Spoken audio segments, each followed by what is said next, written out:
আজ পবিত্র ঈদে মিলাদুন্নবী। মহানবী হজরত মুহাম্মদ সাল্লাল্লাহু আলাইহি ওয়াসাল্লামের জন্মদিন 570 খ্রিস্টাব্দের 12ই রবিউল আউয়াল, অর্থাৎ আজকের এই দিনে তিনি আরবের মক্কা নগরীতে জন্মগ্রহণ করেন। 63 বছর বয়সে একই দিনে মহানবী ইন্তেকাল করেন। বাংলাদেশে সহ বিশ্ব মুসলিম সম্প্রদায় এই দিনটি ঈদে মিলাদুন্নবী হিসেবে পালন করে।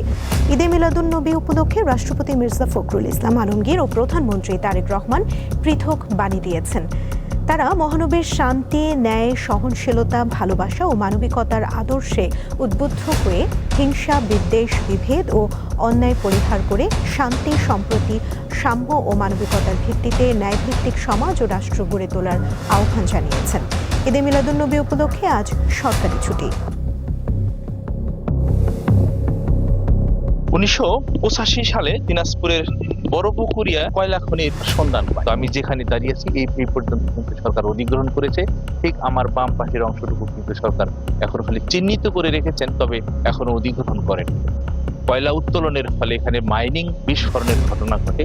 এই মাইনিং বিস্ফোরণের ঘটনার কারণেই এই এলাকায় কৃত্রিম ভূমিকম্পের সৃষ্টি হয়। প্রতিদিন কয়েকবার ভূমিকম্পর মতন এই এলাকা কেঁপে উঠে, যার কারণে এলাকার যে বসত বাড়ি সেটি কিন্তু বেশিরভাগই কিন্তু এলাকায় ফেটে গিয়েছে। এই ঝুঁকি নিয়ে তারা কিন্তু বসবাস করছে।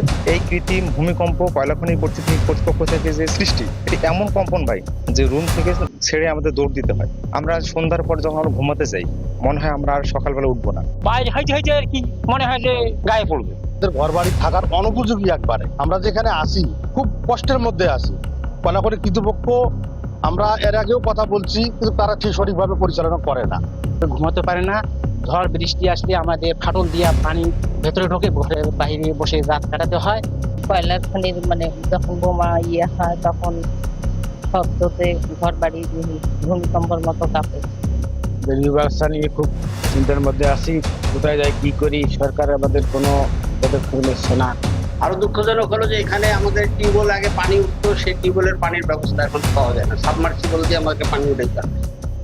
কারেন্ট না থাকলে আমরা সে পানির কোনো উদ্দেশ্য পাই না, এবং এই পানির মধ্যে আর্সেনিক বা আয়রন অত্যন্ত বেশি, যেটা পান করার অনুপযোগী। যে বড়পুকুরিয়া বাজার সংলগ্ন বেশ কয়েকটি যে গ্রাম রয়েছে, এর মধ্যে বাঁশপুকুর, কালুপাড়া সহ বেশ কয়েকটি এলাকা কিন্তু ইতিমধ্যে দেবে গিয়েছে। কিছু গ্রাম আংশিক দেবে যাচ্ছে। এই এলাকার মানুষেরা বলছে দ্রুত সময়ের মধ্যে যদি এই এলাকার মানুষকে অধিগ্রহণের আওতায় আনা হয় তাহলে এই এলাকার লোকেরা অন্যত্র গিয়ে বসবাস শুরু করতে পারে। সুলতান মাহমুদ, দীপ্ত টেলিভিশন, দিনাজপুর, বড়পুকুরিয়া। নারায়ণগঞ্জে নিটওয়্যার কারখানার পাশাপাশি গড়ে উঠেছে ডাইং শিল্প, কিন্তু দীর্ঘদিনের গ্যাস সংকটে এখন এ দুই শিল্পই হুমকির মুখে। কারখানায় গ্যাসের চাপ প্রয়োজন 10 থেকে 15 PSI, অথচ মিলছে 5 থেকে 7 PSI। দিনের বড় সময় চাপ নেমে যাচ্ছে প্রায় শূন্যে। এতে অনেক কারখানায় উৎপাদন কমেছে শতকরা 50 থেকে 60% পর্যন্ত। বন্ধ হয়ে গেছে বেশ কয়েকটি প্রতিষ্ঠান। কাজ করতে পারতেছি না, আমাদের যে পরিমাণ প্রোডাকশনের দরকার ওই পরিমাণ প্রোডাকশন হচ্ছে না। অন টাইমে যে স্যালারি দিব, অন টাইমে শিপমেন্ট করব, আদৌ কোনো কিছু করা যেতেছে না। এই ব্যবসার উত্তরণের জন্য আগে যেসব অসুবিধাগুলো ছিল, প্রতিবন্ধকতা ছিল, সেগুলো দূর করবে এবং এই ব্যবসাটা যাতে আরো স্মুথভাবে চলে সেটার সমস্ত ব্যবস্থাগুলো সরকার করবে। এ অবস্থায় গ্যাসের বিকল্প হিসেবে ডিজেল জেনারেটর ব্যবহার করতে হচ্ছে, যা ব্যয়বহুল। ডাইং শিল্পে মাঝপথে গ্যাস বন্ধ হলেই নষ্ট হয় কাপড়ের মান, ফলে টিকে থাকাই কঠিন হয়ে পড়েছে বলে জানান ব্যবসায়ীরা। আমরা টোটাল উৎপাদন বলে চলে বন্ধ অবস্থায় আমরা শ্রমিকদেরকে বসিয়ে আমরা বেতন দিচ্ছি। এই যদি দীর্ঘায়িত হয় তাহলে কিন্তু শুধু আমাদের এই শিল্প না, দেশের অর্থনৈতিক একটা বিপর্যয়ের মধ্যে পড়বে। অনেক কারখানায় গ্যাস সংকটের নেতিবাচক প্রভাব পড়ছে বলে জানান বিকেএমইএ সভাপতি। সরকার যেন আমাদেরকে সুনির্দিষ্ট একটা দিক নির্দেশনা দেয়। আমরা কি করব? আমরা কি ভবিষ্যতে ইন্ডাস্ট্রিয়ালাইজেশনের ক্ষেত্রে আমরা কি গ্যাসের উপর নির্ভরশীল থাকবো, নাকি অল্টারনেটিভ আমরা অন্য কোনো এলপিজি অথবা আমাদের সোলার অথবা আমাদের যে কোল বেস বয়লারের দিকে আমরা যাব? শিল্প মালিকদের আশঙ্কা, দ্রুত গ্যাস সংকটের সমাধান না হলে উৎপাদন ও রপ্তানিতে আরও বড় ধাক্কা আসতে পারে। কাউসার আহমেদ, দীপ্ত, বার্তাকক্ষ। আজ পবিত্র ঈদে মিলাদুন্নবী। এই উপলক্ষে দিনাজপুরে চলছে নানা আনুষ্ঠানিকতা। এ বিষয়ে জানাতে যোগ দিচ্ছেন সহকর্মী সুলতান মাহমুদ। সুলতান, পবিত্র ঈদে মিলাদুন্নবী ঘিরে এই মুহূর্তে কি আনুষ্ঠানিকতা চলছে জানাবেন? আজকে বিশ্ব নবী হযরত মুহাম্মদ সাল্লাল্লাহু আলাইহি সাল্লামের জন্মদিন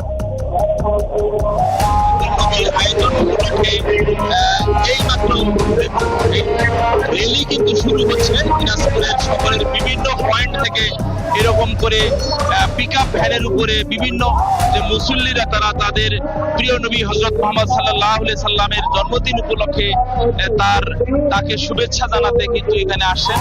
এখানে আমরা এখন ঠিক দাঁড়িয়ে আছি দিনাজপুরের একাডেমি স্কুলের প্রধান ফটকের ঠিক সামনে। এখান থেকেই মূলত প্রধান যে র্যালিটি সেটি কিন্তু বের হচ্ছে। দিনাজপুরের যে হযরত মাওলানা আল বুখারীর এরশাদের নেতৃত্বে কিন্তু মূলত এই র্যালিটি অনুষ্ঠিত হচ্ছে এবং এই র্যালিটি দিনাজপুরের প্রধান সড়ক প্রদক্ষিণ শেষে আবার কিন্তু এই দিনাজপুর যে একাডেমি স্কুলটি রয়েছে ঠিক একাডেমি স্কুলের সামনে কিন্তু আবার আলোচনা সভা অনুষ্ঠিত হবে। এখানে বিশ্বনবী হযরত মুহাম্মদ সাল্লাল্লাহু আলাইহি সাল্লামের তিনি যে পৃথিবীতে এসেছিলেন, মানবতার দূত হিসাবে এসেছিলেন, পৃথিবীতে শান্তির যে বাণী তিনি পৌঁছে দেওয়ার জন্য এসেছিলেন, সেই জিনিসগুলোই কিন্তু এখানে আলোচনা সভায় অনুষ্ঠিত হবে। সব মিলে দিনাজপুরের যে আপামর যে মুসলিম জনতা রয়েছেন এখানে বিশেষ করে আমরা দেখেছি যে আবাল বৃদ্ধ এবং যুবকেরাও কিন্তু এই র্যালিতে অংশগ্রহণ করছেন এবং সবারই কিন্তু একটাই কথা যে প্রিয় নবী হযরত মুহাম্মদ সাল্লাল্লাহু আলাইহি সাল্লামের এই জন্মদিন উপলক্ষে তার সান্নিধ্যে তার দুইটি কথা শোনার জন্য এবং তিনি পৃথিবীতে যে মানবতার দূত হিসেবে এসেছিলেন এবং শান্তির বাণী পৌঁছে দিয়েছেন, মানব সমাজকে সভ্যতার দিকে নিয়ে গিয়েছেন, সেই কথাগুলো কিন্তু তারা শোনার জন্য এবং সেটি আগামীতে মানুষের মাঝে ছড়িয়ে দেওয়ার জন্যই কিন্তু এই আজকের এই র্যালি অনুষ্ঠিত হচ্ছে। সুমনা। সুলতান, ধন্যবাদ আপনাকে। দৌড় রাজনের কাছে শুধু শরীর চর্চা নয়, স্বপ্নের পথে এগিয়ে যাওয়ার নাম।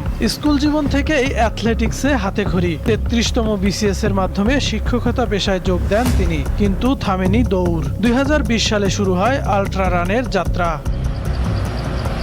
এরপর কিশোরগঞ্জ ম্যারাথন, কক্সবাজার মেরিন ড্রাইভের 50 কিলোমিটার, বান্দরবান হিল ম্যারাথন সহ বিভিন্ন প্রতিযোগিতায় চ্যাম্পিয়ন হন তিনি। 2025 সালে কক্সবাজারের 161 কিলোমিটার রানে দ্বিতীয় এবং দেশের প্রথম স্টেডিয়াম রানে 214 কিলোমিটার দৌড়ে হন তৃতীয়। শুধু দৌড় নয়, সাঁতারেও পারদর্শী এই শিক্ষক। টেঙ্গী নদীতে 11 এবং কাপ্তাই হ্রদে 12 কিলোমিটার সাঁতার সম্পন্ন করেছেন তিনি। প্রাপ্তির জায়গাটা হচ্ছে সুস্বাস্থ্য, সুবল মানে সুন্দর দেহ এবং সুস্থ মন। আর যদি বলতে চাই যে আমি ইতিমধ্যে প্রায় 15 থেকে 20টা ইভেন্টে আমি চ্যাম্পিয়ন, প্রথম রানার্স আপ, দ্বিতীয় রানার্স আপ হয়েছি। যেই সব জায়গায় আয়রনম্যান হয়, মালয়েশিয়া, ওখানে পার্বত্য অঞ্চল থাকে, অনেক বেশি এলিভেশন গেইন করতে হয়। তাই আমি 3 বছর যাবত আছি খাগড়াছড়িতে, যেন নিজেকে আন্তর্জাতিক মানের একজন আয়রনম্যান হিসেবে তৈরি করতে পারি। খেলাধুলার পাশাপাশি কর্মজীবনকেও সমান গুরুত্ব দেন বলে জানান তার সহকর্মী ও শিক্ষার্থীরা। পড়াশোনার বাইরে আমরা খেলাধুলা কিভাবে করব এবং মানুষের সাথে কিভাবে আচার ব্যবহার করব সেগুলো বিষয়ে আমাদেরকে সুস্পষ্টভাবে ধারণা দেয়। রাজন স্যার যেমন পড়ালেখা নিয়ে অনেক কিছু শেখান, তেমন হেলথ নিয়েও অনেক কিছু বলেন। এই সমস্ত যে এক্সট্রা কারিকুলাম কাজ বা অন্যান্য কাজগুলি করেন, সামাজিক দায়িত্ব পালন করেন, তাতে কলেজে পাঠদানে বা শ্রেণী কার্যক্রমে কোনো ব্যাঘাত ঘটে না। এবার লক্ষ্য পূর্ণাঙ্গ আয়রনম্যান। 3.8 কিলোমিটার সাঁতার, 180.2 কিলোমিটার সাইক্লিং আর 42.2 কিলোমিটার দৌড়। সীমিত সামর্থ্য আর ব্যস্ততার মাঝেও থামতে চান না রাজন। স্বপ্ন একটাই, বিশ্বমঞ্চে বাংলাদেশের পতাকা তুলে ধরা। কাউসার আহমেদ, দীপ্ত, বার্তাকক্ষ। শিশুদের ভয়হীন, বৈষম্যহীন ও সৃজনের মুক্ত আলোয় বেড়ে ওঠার লক্ষ্যে কবি কাজী নজরুল ইসলামের বার্তা ছড়িয়ে অনুষ্ঠিত হলো আমি হব সকালবেলার পাখি। মঙ্গলবার সন্ধ্যায় রাজধানীর শিল্পকলা একাডেমির জাতীয় নাট্যশালায় এই আয়োজনে অংশ নেন নানা বয়সী শতাধিক শিশু শিল্পী। অনুষ্ঠানে প্রধান অতিথির বক্তব্যে বিএনপির ভারপ্রাপ্ত মহাসচিব রুহুল কবির রিজভী নজরুলের গান, কবিতা শিশুদের বেশি বেশি চর্চার উপর গুরুত্বারোপ করেন। পরে শিশু শিল্পীরা একে একে পরিবেশন করে গান, নৃত্য, আবৃত্তি। এতে বিশেষ চাহিদা সম্পন্ন শিশু কিশোর ও ক্ষুদ্র নৃগোষ্ঠীর শিশু কিশোররাও নৃত্য পরিবেশন করে।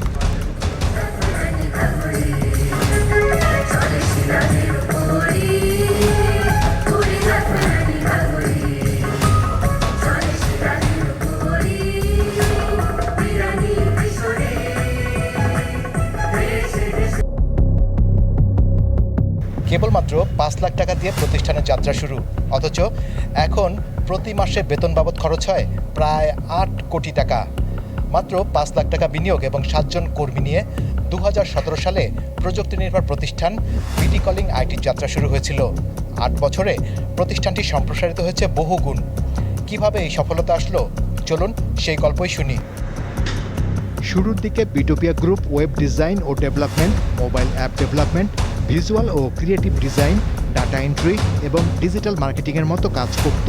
এখন বিটোপিয়া গ্রুপের অধীনে কৃত্রিম বুদ্ধিমত্তা, ক্লাউড সলিউশন এবং ডাটা সেন্টারের মতো নতুন নতুন সেবা যুক্ত হয়েছে। গ্রুপটি নবায়নযোগ্য শক্তি, বৈদ্যুতিক সরঞ্জাম, সাপ্লাই চেইন এবং অবকাঠামো উন্নয়নের ক্ষেত্রেও বিনিয়োগ করেছে। ক্লায়েন্টের রিকোয়ারমেন্ট ফুলফিল করি, যেমন 2D প্ল্যান, ক্লায়েন্টের বাসা বাড়ি বিভিন্ন ধরনের ডিজাইন বা ল্যান্ডস্কেপ প্ল্যান বা এই টাইপের আর কি কাজ দেয়। আপডেট টেকনোলজি সেগুলো ইউজ করে আমরা তাদের একটা সুন্দর মডার্ন ওয়েব অ্যাপ অথবা মোবাইল অ্যাপ্লিকেশন ডেলিভারি করে থাকি।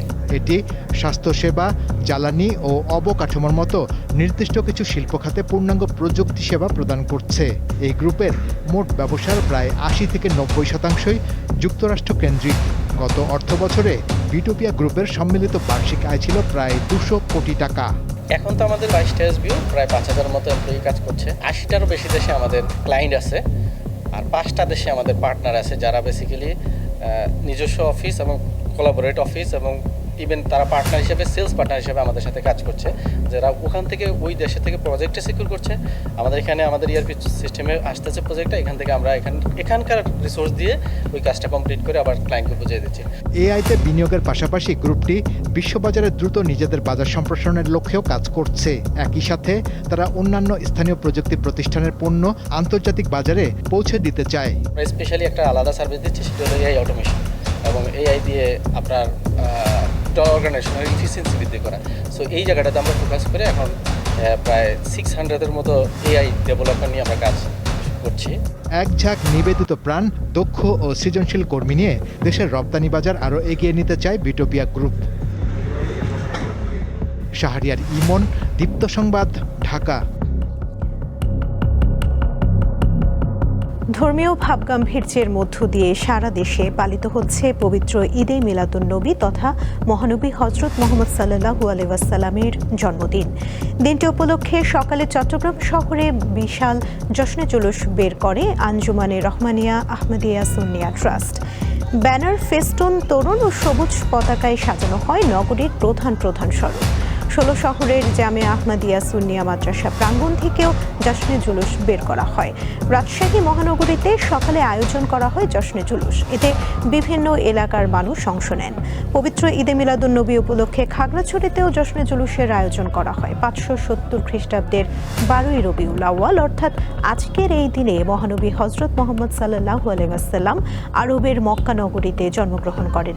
63 বছর বয়সে একই দিনে মহানবী ইন্তেকাল করেন। বাংলাদেশ সহ বিশ্ব মুসলিম সম্প্রদায় এই দিনটি ঈদে মিলাদুন্নবী হিসেবে পালন করে। ভুটানের রাজা জিগমে খেসার নাগমে ওয়াংচুকের সঙ্গে হজরত শাহজালাল আন্তর্জাতিক বিমানবন্দরে সৌজন্য সাক্ষাৎ করেছেন রাষ্ট্রপতি মির্জা ফখরুল ইসলাম আলমগীর।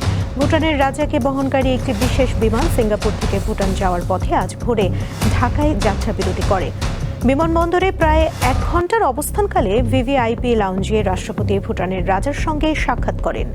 তারা পারস্পরিক স্বার্থ সংশ্লিষ্ট বিভিন্ন বিষয়ে সৌহার্দ্যপূর্ণ আলোচনা করেন।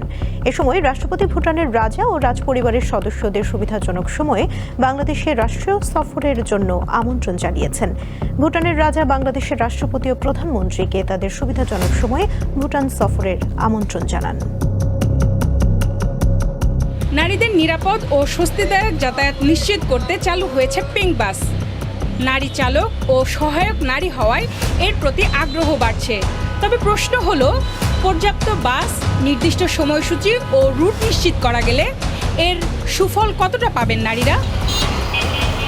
রাজধানীর অন্যতম ব্যস্ত এলাকা মতিঝিলে পিঙ্ক বাস দাঁড়িয়ে আছে যাত্রীর অপেক্ষায়। যাবে উত্তর বাড্ডা, মধ্য বাড্ডা, মেরুল বাড্ডা, রামপুরা, মালিবাগ, কাকরাইল, পল্টন ও গুলিস্তান। এই বাসে যাতায়াতের সবচেয়ে বড় সুবিধা হিসেবে স্বস্তি ও নিরাপত্তাকে দেখছেন নারীরা। তবে বাসের সংখ্যা বাড়ানো ও সময় মতো সার্ভিস নিশ্চিত করার দাবি তাদের। সকালে যে কিভাবে একটা লোকাল বাসে যুদ্ধ করে উঠতে হয়, এটা আসলে যারা নারী আমরা আছি আমরা জানি খুব ভালো। তো এই সার্ভিসটা চালু হওয়ার কারণে আমাদের এই হ্যাসেলটা আসলে অনেকটাই আপনার লাঘব হয়েছে। আমাদের অনেক সময় অপেক্ষা করতে হয় এই বাসের জন্য, কাজেই সময় স্বল্পতার কারণে যারা আমরা অফিসগামী যাত্রী তাদের একটু কষ্ট হয়। একটু পর্যাপ্ত থাকলে আমাদের জন্য সুবিধা হয়। উদ্যোগটা ভালো, অবশ্যই ভালো, বাট আমাদের রুটে আরও গাড়ি দরকার। শুধু পিঙ্ক বাস নয়, সব গণপরিবহনেই নারীদের নিরাপত্তা নিশ্চিত করা জরুরি বলে মনে করছেন যাত্রীরা। আমরা বাইরে যখন আসি তখন অবশ্যই একটা নিরাপত্তা দরকার আমাদের।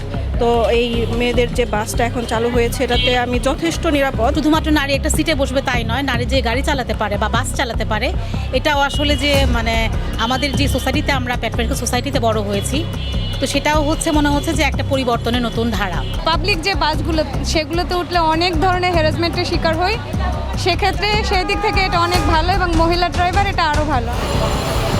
নারীদের গণপরিবহনে হয়রানি ও নিরাপত্তাহীনতার অভিযোগ দীর্ঘদিনের। এমন বাস্তবতায় নারী চালক ও কর্মী দিয়ে পিঙ্ক বাস চালুর উদ্যোগকে ইতিবাচক হিসেবেই দেখছেন সবাই। পড়াশোনা করে বৈশা রয়েছে, তাদেরকে বলি তারা আরও আমার মতো স্ট্রাগল করুক, আমি যেই জায়গায় আছি এইখানে আসুক, মানে মনটা অনেক খুশি অপরন্ত ভরে যাবে, তারপরে অনেক শান্তিও পাবে, মানসিক কষ্ট পাবে না। আমি অনেক হ্যাপি। অনেক কথাই রাস্তাঘাটে বললে সব কথা কানে নেওয়া যাবে না, যেহেতু আমরা মহিলা মানুষ, আমাদের কোনো সমস্যা হয় না, সবসময় ভালোই লাগে। নিরাপদ যাতায়াতের সুযোগ নিশ্চিত করাই পিঙ্ক বাসের লক্ষ্য। এই সেবা কতটা নিয়মিত ও সহজলভ্য হয় সেটাই এখন দেখার বিষয়। সঞ্জিদা প্লাবনী, দীপ্ত সংবাদ, ঢাকা। একসময় ব্যবসা বাণিজ্যে সমৃদ্ধ ছিল পাবনা জেলা, কিন্তু ৯০ দশকে যমুনা সেতু নাগরবাড়ির পরিবর্তে সিরাজগঞ্জে হলে স্থবিরতা নামে পাবনায়। যমুনা সেতু চালুর আগে উত্তরবঙ্গের ১৬ জেলার সকল যানবাহন ঢাকায় যাতায়াত করত পাবনা দিয়ে। বর্তমানে যমুনা সেতু দিয়ে পাবনার যানবাহন চলাচল করছে, এতে সময় ও অর্থ বেশি খরচ হচ্ছে বলে জানান এলাকাবাসী।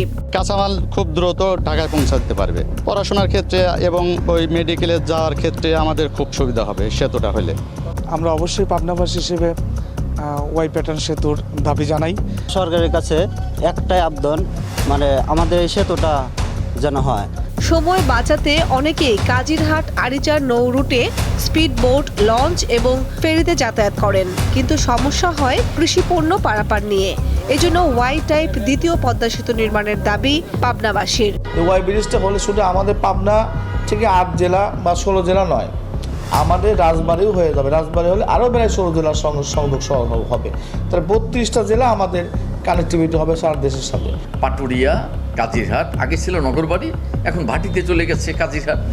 ঠিক আছে, পাটুরিয়া, কাজিরহাট, দৌলতদিয়া, এটি যদি হয়, পাবনা, শুধু পাবনা নয়, নাটোর, রাজশাহী, এদিকে কুষ্টিয়া আছে, এদিকে রাজবাড়ি, এদিকে দক্ষিণের উত্তরের আরও অনেকগুলো জেলা, তারা কিন্তু উপকৃত হবে।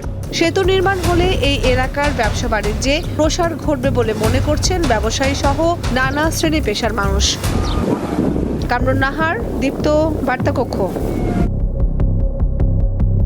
ধর্মীয় ভাবগাম্ভীর্যের মধ্য দিয়ে সারা দেশে পালিত হচ্ছে পবিত্র ঈদে মিলাদুন্নবী তথা মহানবী হজরত মোহাম্মদ সাল্লাল্লাহু আলাইহি ওয়াসাল্লামের জন্মদিন। দিনটি উপলক্ষে সকালে চট্টগ্রাম শহরে বিশাল জশ্নে জুলুস বের করে Anjumane Rahmania Ahmedia Sunnia trust. Banner, festoon, তরুণ ও সবুজ পতাকায় সাজানো হয় নগরীর প্রধান প্রধান সড়ক। ১৬ শহরের জামিয়া আহমেদিয়া সুন্নিয়া মাদ্রাসা প্রাঙ্গণ থেকেও জশ্নে জুলুস বের করা হয়। রাজশাহী মহানগরীতে সকালে আয়োজন করা হয় জশ্নে জুলুস, এতে বিভিন্ন এলাকার মানুষ অংশ নেন। পবিত্র ঈদে মিলাদুন্নবী উপলক্ষে খাগড়াছড়িতেও জশ্নে জুলুসের আয়োজন করা হয়। ৫৭০ খ্রিস্টাব্দের ১২ই রবিউল আউয়াল অর্থাৎ আজকের এই দিনে মহানবী হজরত মোহাম্মদ সাল্লাল্লাহু আলাইহি ওয়াসাল্লাম আরবের মক্কা নগরীতে জন্মগ্রহণ করেন। ৬৩ বছর বয়সে একই দিনে মহানবী ইন্তেকাল করেন। বাংলাদেশ সহ বিশ্ব মুসলিম সম্প্রদায় এই দিনটি ঈদে মিলাদুন্নবী হিসেবে পালন করে। এই দিন রাসূলুল্লাহ সাল্লাল্লাহু আলাইহি ওয়াসাল্লাম যখন পৃথিবীতে আগমন করেন তখন তারকারাজি দিয়ে আল্লাহ সুবহানাহু ওয়া তাআলা এই পৃথিবীকে আলোকিত করেছিলেন। এইভাবেই আমরা এই খুশিটা উদযাপন করি, এই জিনিসটাকেই আমরা সুন্নাত হিসেবে পালন করি। যেহেতু আল্লাহ তাআলা নিজেই নবী করিম সাল্লাল্লাহু আলাইহি ওয়াসাল্লামের আগমনকে কেন্দ্র করে তিনি খুশি উদযাপন করার জন্য তিনি হুকুম দিয়েছেন, তাই আমরা আজ আহলে সুন্নাত ওয়াল জামাত মুমিন মুসলমানগণ এবং নবী করিম সাল্লাল্লাহু আলাইহি ওয়াসাল্লামের আশিকগণ আমরা এই খুশিকে উদযাপন করে থাকি। ভারতীয় সীমান্তরক্ষী বাহিনী বিএসএফ সদস্যরা লালমনিরহাটের হাতীবান্ধা সীমান্তে ঢুকে এক বাংলাদেশিকে মারধরের পর ধরে নিয়ে যাওয়ার চেষ্টা চালিয়েছে। বিজেপি জানায়, মঙ্গলবার বিকেলে উপজেলার বনচৌকি সীমান্ত এলাকায় স্থানীয় কৃষকরা নিজেদের জমিতে কাজ করার সময় হঠাৎ একদল বিএসএফ বাংলাদেশের সীমানায় অনুপ্রবেশ করে। এক পর্যায়ে তারা লিটন মিয়া নামে এক কৃষককে লাঠি দিয়ে মারধর করে এবং ভারতে নিয়ে যাওয়ার চেষ্টা চালায়। পরে গ্রামবাসী ধাওয়া দিলে বিএসএফ সদস্যরা পালিয়ে যায়। এ ঘটনায় বিজেপি বিএসএফ পতাকা বৈঠক হয়েছে। এখন পরিস্থিতি স্বাভাবিক রয়েছে। ধর্মীয় ভাব গাম্ভীর্যের মধ্য দিয়ে সারা দেশে পালিত হচ্ছে পবিত্র ঈদে মিলাদুন্নবী। এ উপলক্ষে বের হয় বর্ণাঢ্য জশ্নে জুলুস। 570 খ্রিস্টাব্দের 12 রবিউল আওয়াল অর্থাৎ আজকের এই দিনে মহানবী হযরত মুহাম্মদ সাল্লাল্লাহু আলাইহি ওয়াসাল্লাম আরবের মক্কা নগরীতে জন্মগ্রহণ করেন। বিশ্বের মুসলমানরা দিনটিকে ঈদে মিলাদুন্নবী হিসেবে পালন করে। 63 বছর বয়সে একই দিনে মহানবী ইন্তেকাল করেন। বুধবার সুবহে সাদিকের পর থেকেই বদলে যায় বন্দরনগরী চট্টগ্রামের চিত্র। সবুজ পতাকা, ব্যানার আর ফেস্টুন হাতে মানুষের স্রোত নামে। দূর দূরান্ত থেকে কেউ এসেছেন বাসে, কেউ ট্রাকে, আবার কেউ বা হেঁটে। পবিত্র ঈদে মিলাদুন্নবীতে মহানবী হযরত মুহাম্মদ সাল্লাল্লাহু আলাইহি ওয়াসাল্লামের প্রতি শ্রদ্ধা, ভালোবাসা আর তার আদর্শের বার্তা লাখো মানুষের কণ্ঠে। সকাল 9:45টায় 16 শহর জামিয়া আহমদিয়া সুন্নিয়া কামিল মাদ্রাসা সংলগ্ন আলমগীর খানকায়ে কাদরিয়া সাইয়েদিয়া থেকে শুরু হয় 55তম ঐতিহাসিক জশ্নে জুলুস। এই জশ্নে জুলুসে ঈদে মিলাদুন্নবীতে এসে আমরা আনন্দিত। জুলুস আজকে আগে ঘোরাঘুরি হতো, এখন ঘুরতে হয় না, প্রতিটা জায়গায় জুলুস হচ্ছে। জুলুসে অংশ নিতে চট্টগ্রামের বিভিন্ন উপজেলা ছাড়াও দেশের নানা প্রান্ত থেকে জড়ো হন ধর্মপ্রাণ মানুষ। বেলা বাড়ার সঙ্গে সঙ্গে মুরাদপুর, 16 শহর সহ আশপাশের সড়কগুলো পরিণত হয় জনসমুদ্রে।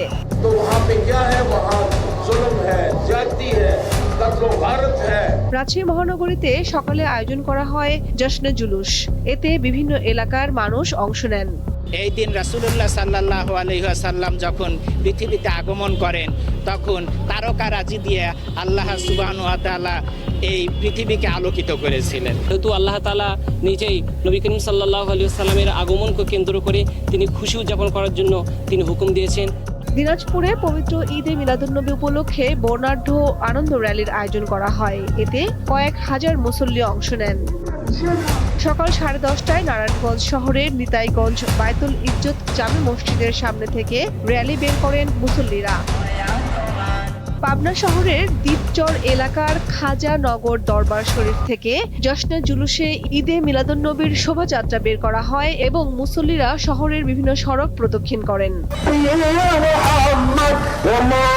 পবিত্র ঈদে মিলাদুন্নবী উপলক্ষে লক্ষ্মীপুরে অনুষ্ঠিত হয়েছে জশ্নে জুলুস। ধর্মীয় ভাবগাম্ভীর্য ও উৎসব মুখর পরিবেশে র্যালিতে অংশ নেন বিভিন্ন শ্রেণী পেশার ধর্মপ্রাণ মুসল্লিরা। কামরুন নাহার, দীপ্ত, বার্তা কক্ষ। দিনাজপুরের সদরে একটি রাইস মিলের গুদাম থেকে অবৈধভাবে মজুত করা 217 বস্তা সার জব্দ করেছে পুলিশ। দুপুরে পুলহাট ডিস্ট্রিক্ট এলাকার মেসার্স ফুয়াদ ইন্ডাস্ট্রিজ রাইস মিলের গুদামে অভিযান চালিয়ে এসব সার জব্দ করা হয়। এর মধ্যে রয়েছে 170 বস্তা ইউরিয়া এবং 47 বস্তা ডিএপি সার। জব্দ করা এসব সারের আনুমানিক বাজার মূল্য 2,29,500 টাকা। এই ঘটনায় মিল মালিককে 1.5 মাসের কারাদণ্ড ও 30,000 টাকা জরিমানা করেছে ভ্রাম্যমাণ আদালত। জরিমানা অনাদায়ে আরও 15 দিনের কারাদণ্ডের আদেশ দেওয়া হয়। সাভারে গাঁজা সহ সাব্বির নামের একজন মাদক কারবারিকে গ্রেপ্তার করেছে ঢাকা জেলা উত্তর গোয়েন্দা পুলিশ। গ্রেপ্তারকৃতের বিরুদ্ধে মাদকদ্রব্য নিয়ন্ত্রণ আইনে মামলা হয়েছে। পুলিশ জানায় গোপন সংবাদের ভিত্তিতে মঙ্গলবার সাভারের আমিনবাজারে অভিযান চালিয়ে আটক করা হয় সাব্বিরকে। পরে তার কাছে থাকা 6 কেজি গাঁজা জব্দ করেন আইনশৃঙ্খলা বাহিনী। পুলিশ আরও জানায় ওই মাদক কারবারির বিরুদ্ধে আরও 2টি মামলা রয়েছে। কক্সবাজারের সাগরের পানিতে নেমে ভেসে গেছেন 2 পর্যটক। তাদের মধ্যে ইয়াসিন খান নামের একজনের মরদেহ উদ্ধার করা গেলেও ইব্রাহিম খান নামের অপরজনের সন্ধান এখনও মেলেনি। তারা ঢাকার কুড়িল এলাকার বাসিন্দা। দুপুরে সৈকতের জল তরঙ্গ পয়েন্টে এই দুর্ঘটনা ঘটে। উদ্ধারকর্মীরা জানান দুপুরে একসঙ্গে 5 জন সাগরের পানিতে নামেন। এই সময় স্রোতের টানে ইয়াসিন ও ইব্রাহিম ভেসে যান। তাৎক্ষণিকভাবে লাইফগার্ড কর্মীরা ইয়াসিনকে উদ্ধার করে হাসপাতালে নিয়ে গেলে কর্তব্যরত চিকিৎসক মৃত ঘোষণা করেন। আইন শৃঙ্খলা পরিস্থিতির রাতারাতি বৈপ্লবিক পরিবর্তন সম্ভব নয়, তবে সকল অপরাধের যথাযথ ব্যবস্থা নিচ্ছে আইন শৃঙ্খলা বাহিনী, এমন মন্তব্য করেছেন স্বরাষ্ট্রমন্ত্রী সালাউদ্দিন আহমেদ। তিনি আরও বলেন, সরকারের 6 মাসে এমন কোনো অপরাধ নেই যা বিচারের আওতায় আনা হয়নি। সকালে রাজধানীর নয়াপল্টনে ঈদে মিলাদুন্নবী উপলক্ষে আয়োজিত দোয়া ও মোনাজাতে অংশ নিয়ে একথা বলেন স্বরাষ্ট্রমন্ত্রী। পবিত্র ঈদে মিলাদুন্নবী উপলক্ষে রাজধানীর নয়াপল্টনে বিএনপির কেন্দ্রীয় কার্যালয়ের সামনে আয়োজন করা হয় দোয়া মাহফিলের। এতে যোগ দেন দলের কেন্দ্রীয় ও অঙ্গ সহযোগী সংগঠনের নেতৃবৃন্দ। আলোচনায় অংশ নিয়ে বিএনপি নেতারা মহানবীর আদর্শ অনুসরণ করে সমাজে ন্যায় বিচার ও শান্তি প্রতিষ্ঠার ওপর গুরুত্ব আরোপ করেন। প্রধান অতিথির বক্তব্যে স্বরাষ্ট্রমন্ত্রী সালাউদ্দিন আহমেদ বলেন, রংপুরে 4 জন হত্যার ঘটনা সংঘটিত হওয়ার যৌক্তিক সময়ের মধ্যে সংশ্লিষ্ট সবাইকে আইনের আওতায় আনা হয়েছে। সরকারের 6 মাস অতিবাহিত হয়েছে। এই দায়িত্ব নেওয়ার পরে একটি ঘটনাও নাই, এমন কোনো অপরাধ নাই যেটা সংঘটিত হওয়ার পরই পুলিশ বাহিনী সেটা গ্রেফতার করতে পারে নাই বা বিচারের আওতায় আনা নাই। একটি ঘটনাও নাই। এটাই বাংলাদেশে বর্তমান সরকারের কৃতিত্ব। রংপুরের একটি ঘটনার কথা মহাসচিব সাহেব বললেন, সেই ঘটনা সংঘটিত হওয়ার যৌক্তিক সময়ের মধ্যে সবাইকে আইনের আওতায় আনা হয়েছে। এরকম রামেসা হত্যা থেকে শুরু করে প্রত্যেকটা অপরাধের আমরা অ্যাড্রেস করতে পেরেছি এবং যথাযথ আইনি প্রক্রিয়ায় নিয়ে আসতে পেরেছি। আইন শৃঙ্খলা বাহিনীর ক্ষেত্রে দুষ্টের দমন ও শিষ্টের পালন নীতি অনুসরণ করা হচ্ছে বলেও জানান তিনি। দুষ্টের দমন শিষ্টের পালন নীতি অনুসরণ করা হচ্ছে। তাদেরকে আমরা পুরস্কৃত করছি, অ্যাওয়ার্ড দিচ্ছি, সনদ দিচ্ছি, বিভিন্নভাবে পদক দেওয়া হচ্ছে ভালো কাজের জন্য, তাদের কৃতিত্বপূর্ণ কাজের জন্য। তবে আমরা দুষ্টের পালনও করব। রাতারাতি বৈপ্লবিক পরিবর্তন আমরা কেউ আশা করতে পারি না। এদিকে দলের প্রতিষ্ঠাবার্ষিকী উপলক্ষে একই দিনে সকালে বিএনপির যৌথ সভা অনুষ্ঠিত হয়। ঘোষণা করা হয় 5 দিনের কর্মসূচি। 1 সেপ্টেম্বর সকাল 9টায়, আপনাদের বলে রাখি, সকাল 9টায় দলের চেয়ারম্যান মাননীয় প্রধানমন্ত্রী, তিনি শহীদ রাষ্ট্রপতি জিয়াউর রহমান এবং দেশনেত্রী মরহুমা বেগম খালেদা জিয়া সমাধিতে মাজারে যাবেন। 5ই সেপ্টেম্বর আমাদের কর্মসূচি ঘোষণা করা আছে, সেটি হল আলোচনা। নীতি নির্ধারণী পর্যায়ে আলোচনার মাধ্যমে কাউন্সিলের তারিখ ঘোষণা করা হবে বলেও জানান বিএনপির ভারপ্রাপ্ত মহাসচিব। জাতীয়তাবাদী দলের স্বস্তিকা সিংহ, দীপ্ত সংবাদ, ঢাকা।